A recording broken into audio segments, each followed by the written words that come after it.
Stop me if I sound like a broken record. Ohio State with a nearly 20-point win on the road in the Big Ten in a game that for spurts didn't look great, but ultimately you win by 19 points. Doesn't that sound like what's happened several times throughout the course of the year?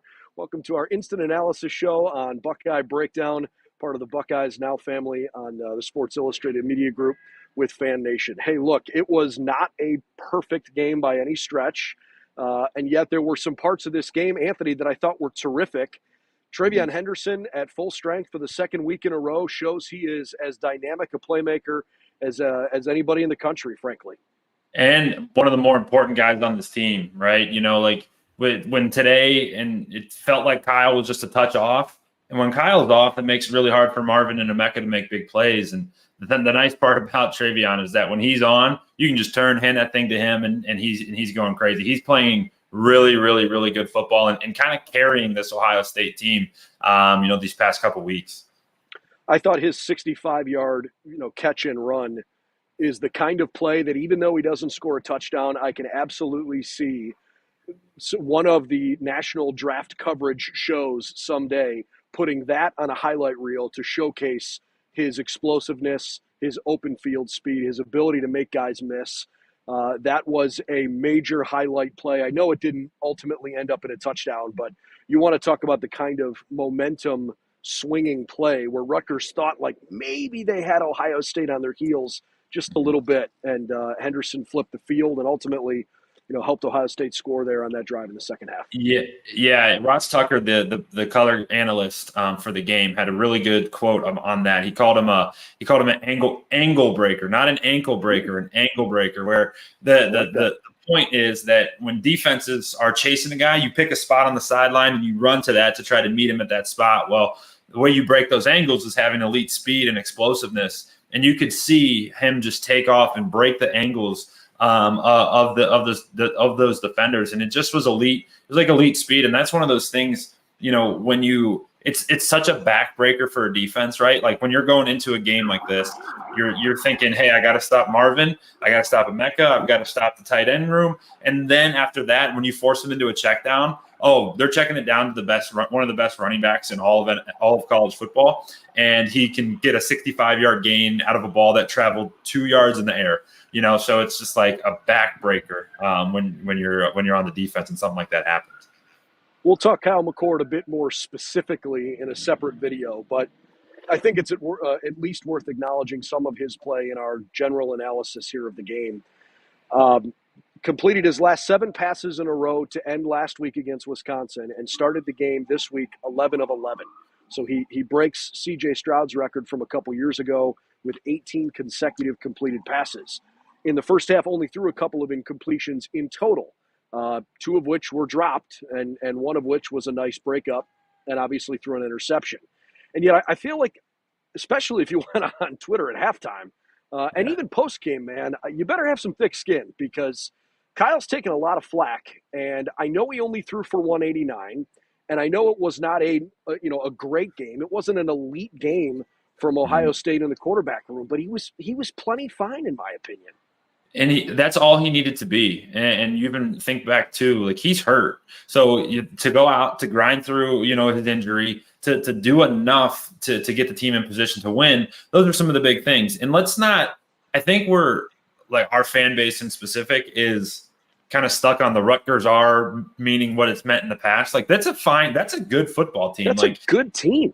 Yeah, and they're scrappy on defense, and they controlled the tempo, and they made it a short game, and they were executing their game plan very, very well in the first half, and it makes it really challenging. And what I really liked from Kyle, there's some things you don't like, right? You can't turn the ball over, but what I really liked was in the first half, he wasn't forcing it down the field. You can find yourself forcing the ball to Marvin, forcing it to Emeka, and be like, I have to push it. But he didn't do that. He was being very, very conservative with the football, checking it down, keeping it safe, and just keeping the thing moving. Certainly areas to improve. He wasn't perfect by any means, but I thought he played fine. Yeah, he didn't win the Heisman today, but I thought he did enough. And at the end of the game, Ryan Day said in the presser, the goal is to win the football game, and he played well enough this afternoon to get the win. I mean, let's give him credit for going out there in the second half and, leading touchdown drives on 3 of Ohio State's 4 drives in the second half, which is an entirely different thing to wrap your head around. Let's not go any further without acknowledging the defense again today, playing really well in 2 respects in particular. One, forcing Rutgers to kick 3 field goals from 20, 21, and 22 yards. That is deep in the low red, and not giving up a touchdown. Did not allow a completed pass until there were just under 3 minutes left in the first half. They made Rutgers struggle to be more than one-dimensional. I guess multi-dimensional is a better way to say it. Rutgers was effective running the ball, but you can't run the ball every single play, and when they tried to move it through the air, regularly were unable to do so well. So give the defense credit for that. And then obviously the huge play, right? I mean, Josh Proctor's coming in like he's going to deliver a hit, and he realizes that's probably on the verge of targeting, so he starts to spin away from where he could be called for targeting. Still got hurt, unfortunately, and I hope he's going to be okay long term. Was glad to see him up and walking around on the sideline, trying to rev his teammates up. He clearly, for whatever injury he suffered, it was not totally debilitating. But for Jordan Hancock to be in the right place, to react that way, and then house it 93 yards, again, you want to talk about a back-breaking blow for Rutgers. Ohio State's defense found a way to score when they really needed it. And you were there too, and what they were saying on the broadcast is you could feel the energy in the stadium just totally come out, because think about the situation it was. It was 9-7, and Rutgers was driving and kind of controlling it, right? The last couple of drives, they had been able to put it together and get down deep into the red area. And then to come up with that play and not only just pick it off, but then take it to the house. You're like, oh, man.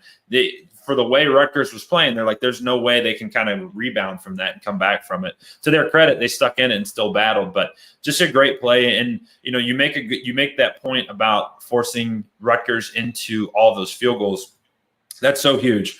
It truly is. And at the time, you kind of are disappointed, like, we let them get down the field. But once they get into scoring range, the goal changes in your mind. It's, hey, we're keeping them out of the end zone and force them to make field goals. And those are 4-point plays, however you want to cut it, because if they do go into halftime off of a touchdown, now you're in deep trouble. And now you're kind of starting to really press and have to force it. But this defense, again, proves that they're one of the best groups in the country. And they showed it for 4 quarters this afternoon.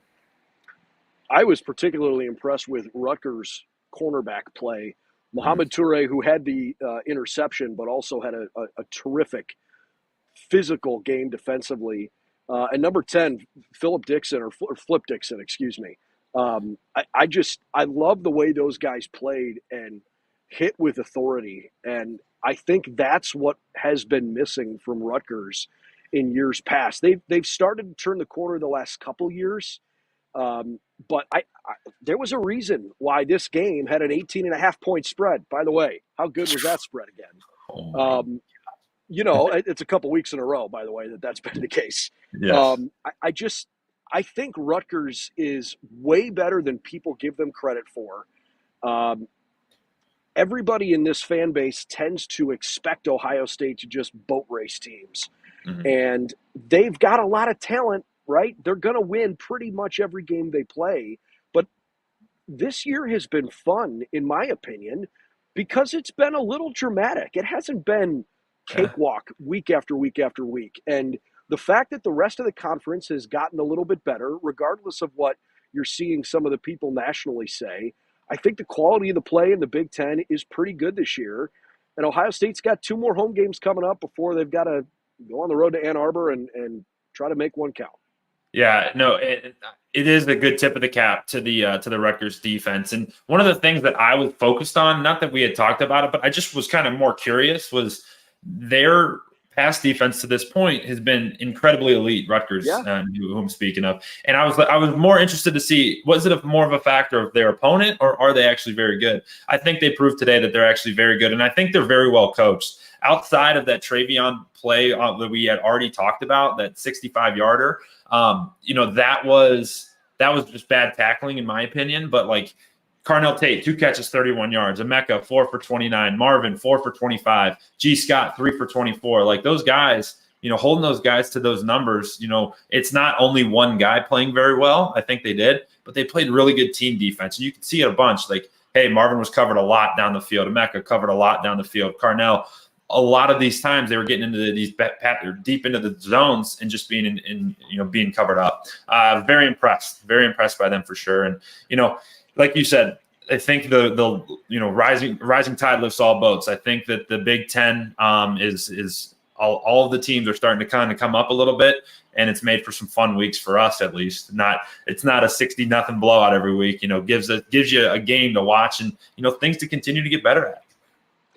We'll wrap with this. RK, who's in a lot of our videos, we certainly appreciate his support. He dropped in the not so special teams strike again, and so I think it's worth bringing up that Ryan Day was asked a couple of different times in the post-game press conference about the fake punt in the first half, and he said, "Hey, it wasn't supposed to be a fake punt. Communication breakdown. No excuses. Shouldn't have happened." And when he was asked if he would elaborate on it, he said, "Maybe Tuesday, but no, thank you." It was bad. You can't have that mistake. And Ohio State has had some bad special teams moments this year. And, ultimately it hasn't bit them in the win-loss column, but it's hard to imagine that trend will continue. They've got to get sharper there. So full transparency, I'm watching the game. I'm like, all right, Ohio State's going to punt. I walked into the other room to fill up my cup or something. And I come back and I'm like, what the heck? And I rewound it. I was like, and I almost my first thought was, this is very un-Ryan Day to almost not, this isn't the right way to say it, but to sink to the level of the other coach. And that's not the right way to say it. But you think of, we talked about it early, Greg Schiano's going to kind of pull all the tricks out of his sleeve and try to do different things and win the special teams battle. And I'm like, that doesn't look like a Ryan Day decision. And it looks kind of like, why are we doing this? So it's good to know that it wasn't supposed to be called. How that happens, they don't know. But yeah, it was good to know that he wasn't like, hey, we're going to run a fake in our own area, in our own end zone, or our own side of the field, and try to make something happen. Yeah, it didn't feel right. I'm glad that it was not supposed to be a fake. But whatever that chemistry is, whatever that communication system is, got to get better there for sure. Ultimately Ohio State wins 35-16, down 9-7 at halftime, and they came out and outscored Rutgers in the second half with 4 touchdowns, 2 in the third quarter, 2 in the fourth quarter. Obviously had a defensive score mixed in there and got the job done. 0 for 5 on third downs the Buckeyes were in the first half. Then they were 6 for 7 on third downs in the second half. There were certainly fewer explosive moments offensively than we're used to seeing, but ultimately enough that Ohio State, certainly, I think, backed up the fact that they are worthy of one of the top 4 spots in the country right now among those teams looking for a CFP bid. Yeah, and one thing I will add too, the first massively explosive play that Ohio State gave up on that fourth down that you had called, where they did the old fumble Ruski through the legs, was the biggest play that Ohio State. I called it.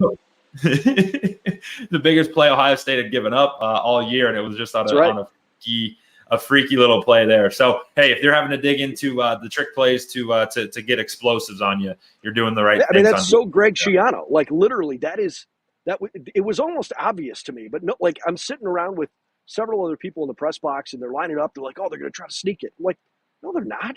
Why would you do that? Why would you try to run into a massive wall? Something goofy is going to happen here. And it was perfect execution. It was a fun play design. Good for Rutgers, man. You got to figure out ways to keep a really good defense off balance. And the play wasn't just successful, it was huge. But again, to Ohio State's credit, they held them out of the end zone. So, ultimately good enough for the defense. Yeah, no question. And the replay was hilarious. They slowed it down and he's just going underneath and fed it through his legs. It was classic. You have to run that slow enough. You have to get the defense to suck in. It was perfect execution. And then, even on that play, we talked about it earlier, but holding them to 3 points was huge because he almost went to the house. And I think it was Davidson. He chased him down, fought off the block, and went and chased him down and didn't let him in the end zone. And it saved 4 points. Terrific work from Ohio State defensively when they had their backs against the wall. That's for sure. Final score today, 35-16. Ohio State adds a late touchdown, wins by 19, and covers at the end of the game. Good teams win. Great teams cover. And the Buckeyes got it done on the road. 9-0, coming home. They're going to play the Michigan State Spartans coming up on Saturday night. For Anthony Moeglin, I'm Brendan Gulick. That's our instant analysis. For plenty more coverage of the Ohio State Buckeyes, head over to BuckeyesNow.com and please subscribe to this YouTube channel.